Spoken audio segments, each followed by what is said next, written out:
இப்போ அறுபடை வீடுகள் இருக்குல்ல சார், எல்லாத்த பற்றி சொல்லிட்டீங்க. முருக பக்தர்கள் என்ன நினைப்பாங்கன்னா, எல்லா வீடுகளுக்கும் முக்கியமான போயே ஆகணும் அப்படி தான் நினைப்பாங்க. ஒன்றதை விட ஆப்ஷனை விட மாட்டாங்க. ஆனால் உங்களோட சஜஷன் அது சார். நீங்கள் எந்த கோயிலுக்கு போகிறீங்களோ இல்லையோ, அறுபடை வீடுகளில் இந்த படை வீடு கண்டிப்பாக போகணும் அப்படின்னா எந்த படை வீடு எதுக்காக? அறுபடை படைகளில் கண்டிப்பாக வந்து திருப்பரங்குன்றம்.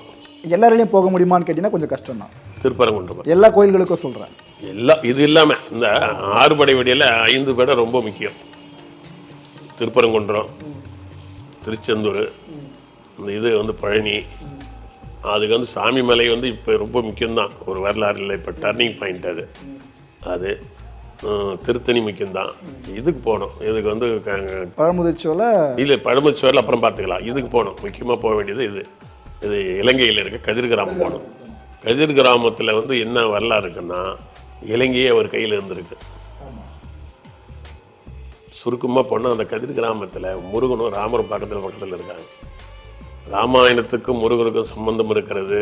ஆமாம், ராமாயணத்தோட பேசி அங்கே தானே ராவணன்.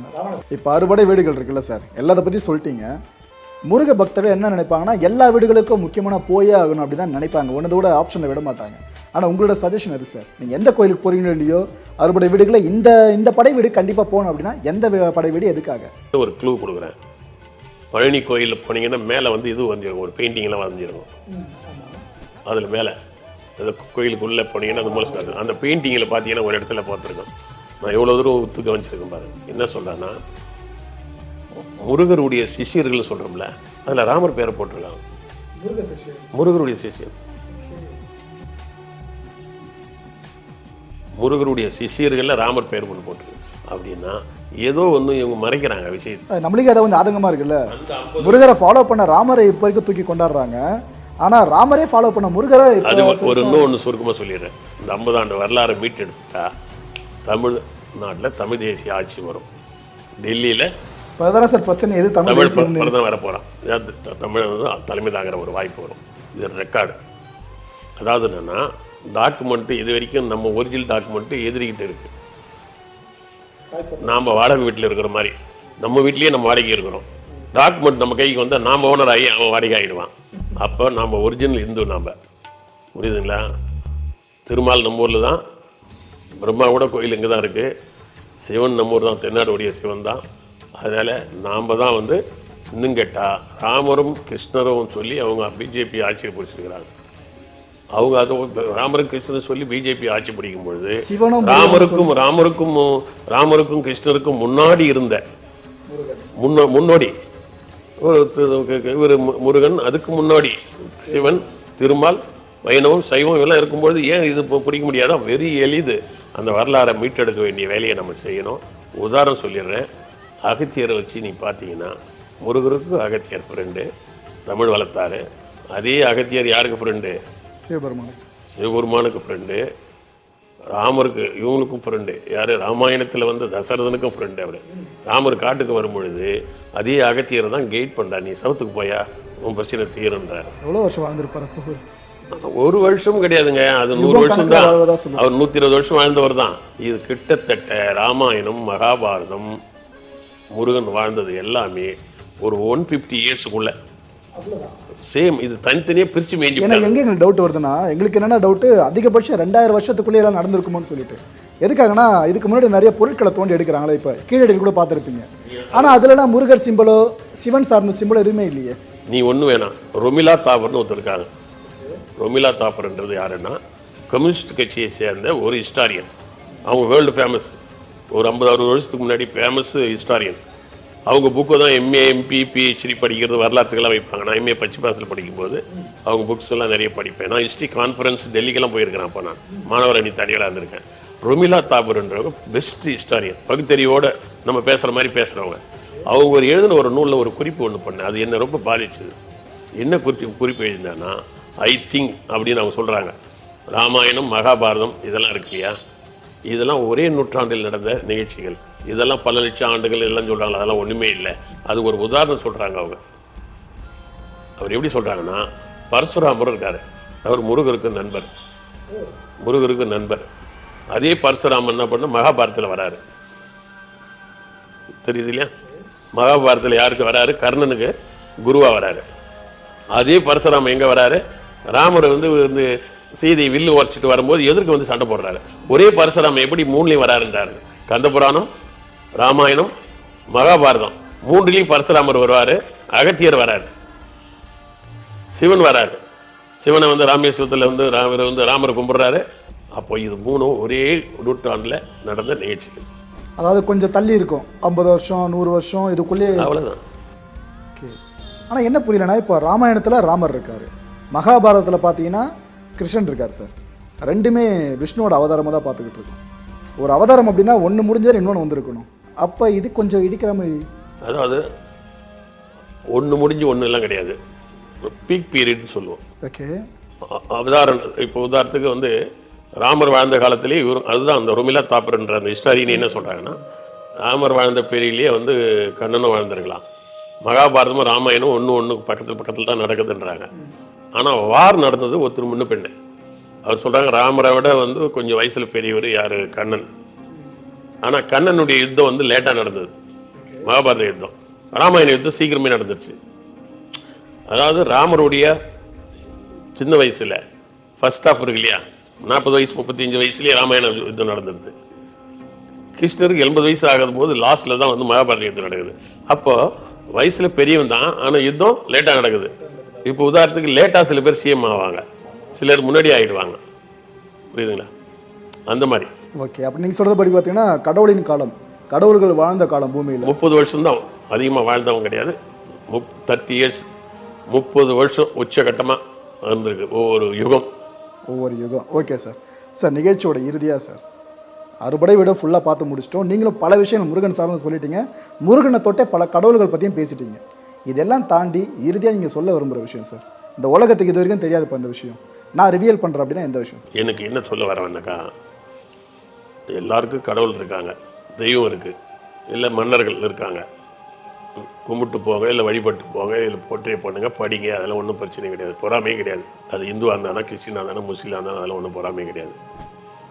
பட் நாம் தமிழனாக பிறந்ததுனால, தமிழ்நாட்டில் வாழ்ந்ததுனால, ஒரு தமிழ் மன்னன், தமிழருக்கு ஒரு வரலாறு இருக்குது, தமிழருக்கு ஒரு ஒரு ஒரு ஹிஸ்ட்ரி இருக்குது. இது மறைக்கப்படக்கூடாதுன்னு நினைக்கிறேன். நீ வந்து எப்படி வேணாலும் நடந்து போ, ஆனால் என் கால் மேலே மிதிச்சுட்டு போவாங்க. புரியுதா? நீ வந்து உன் வரலாறு நீ எழுதிக்கோ, ஆனால் என் வரலாறு மறைக்காத. அந்த மாதிரி தமிழனுக்கு ஒரு பெரிய வரலாறு இருக்குது. அந்த வரலாறை இருட்டடிப்பு செய்கிறது நியாயம் இல்லை. ஒரு பொதுவான அளவே நம்ம யோசிப்போம். ஆரியன் தமிழ் அப்படின்லாம் கிடையாது.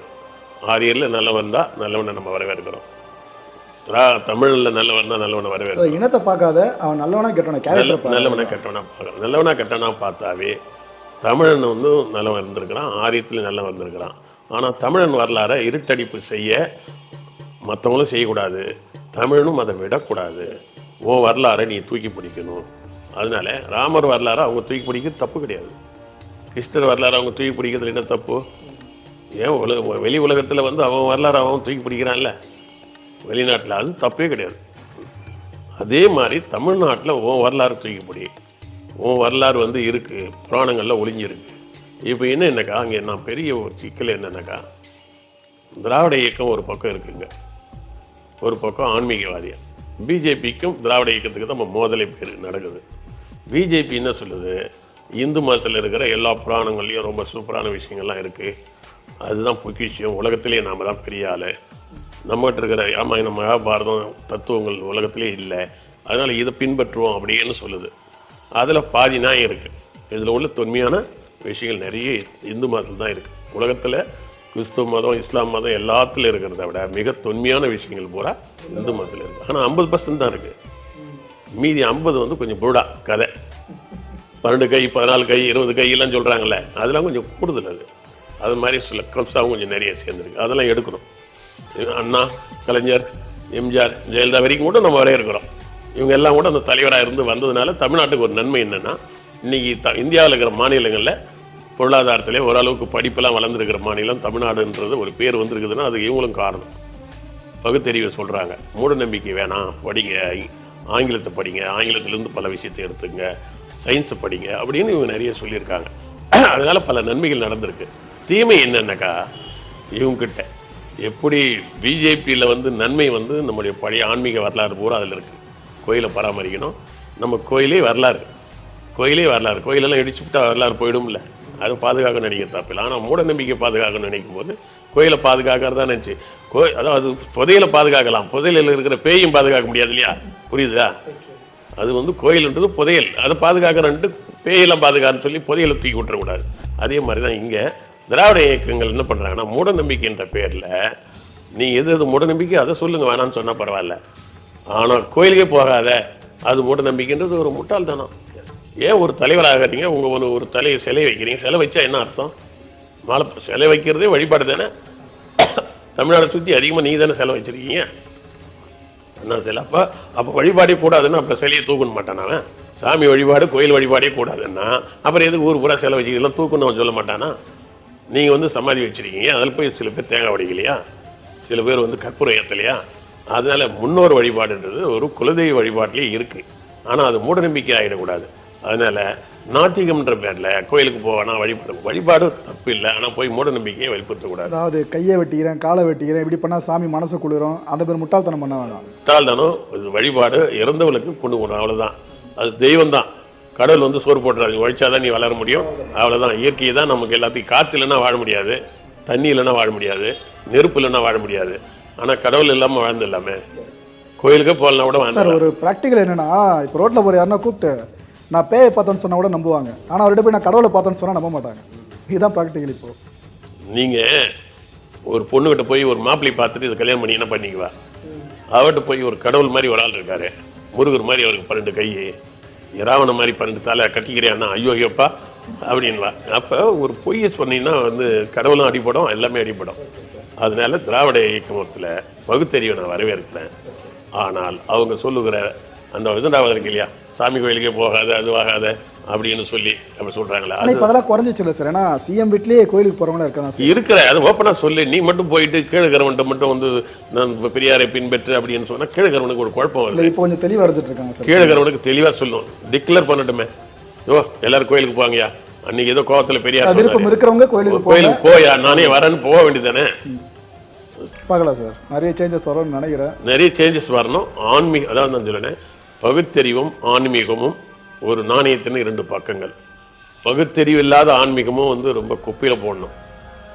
ஆன்மீகம் இல்லாத பகுத்தறிவு வந்து இதயமற்ற ஒரு மனிதன் மாதிரி ஆகிடும். ஏன்னா ராக்கெட் விட்டால் கூட அதுக்கப்புறமா அதை கோயிலுக்கு கூட்டு எடுத்துகிட்டு போயிட்டு ஆராதனை பண்ணுறது, அந்த மிஷின் சக்ஸஸ் ஆகணும் சொல்லிட்டு சாமி கிட்ட வேண்டிக்கிறது, அவளே ஆப்ரேஷன்லாம் பண்ணி முடிச்ச பிறகு டாக்டரே சொல்கிறது கடவுள் இதுக்கப்புறம் வழி விடணுன்ட்டு. ஸோ ஆன்மீகம் எல்லா இடத்துலையும் கலந்துதான் இருக்குது. ஆன்மீகன்றது இது மட்டும் இல்லை, தாய் தந்தை குரு. நீ கோயிலுக்கே போகணும்னு அவசியம் கூட இல்லை, உன்னுடைய முன்னோர்களை மதிக்கிறது தான். வேற ஒன்றும் முன்னோர்களை மதிக்கிறது தான் ஆன்மீகம், அதுக்கு மேலே ஒன்றுமே இல்லை. நீ படித்த வாத்தியார மதி, நீ தெரிஞ்சுக்கிட்ட விஷயத்தை மதி, யூடியூப் கண்டுபிடிச்சவனுக்கு ஒரு சின்ன வணக்கம் போடு இல்லையா, சயின்ஸ் நான் திரும்ப கண்டுபிடிச்சவனுக்கு நான் ஒரு வணக்கம் போடுறேன். இது முன்னோர்கள் வழிபாடு, அவ்வளோதான். நல்லது. பல விஷயங்களை கேட்டேன், எல்லாத்துக்கும் ஓப்பனாக பதில் சொன்னீங்க. கடைசியாக உங்களோட ஆதங்கத்தையும் பதிவு பண்ணீங்க. ஆனால் 100% கரெக்டான ஆதங்கம் இந்த ஜென்ரேஷனுக்கு தேவைப்படுறது சார். எத்தனை வருஷம் வரைக்கும் நம்ம இருப்போம்னு தெரியல, பட் நாம் இருக்கிற வரைக்கும் முடிஞ்ச அளவுக்கு முருகனை பற்றி எல்லார்ட்டும் கொண்டு போய் சேர்ப்போம், ட்ரை பண்ணலாம் சார். நிகழ்ச்சியில் கலந்துக்கிட்டு பல கேள்விகளை பதில் சொன்ன உங்களுக்கு மிக்க நன்றி சார். நன்றி, வணக்கம்.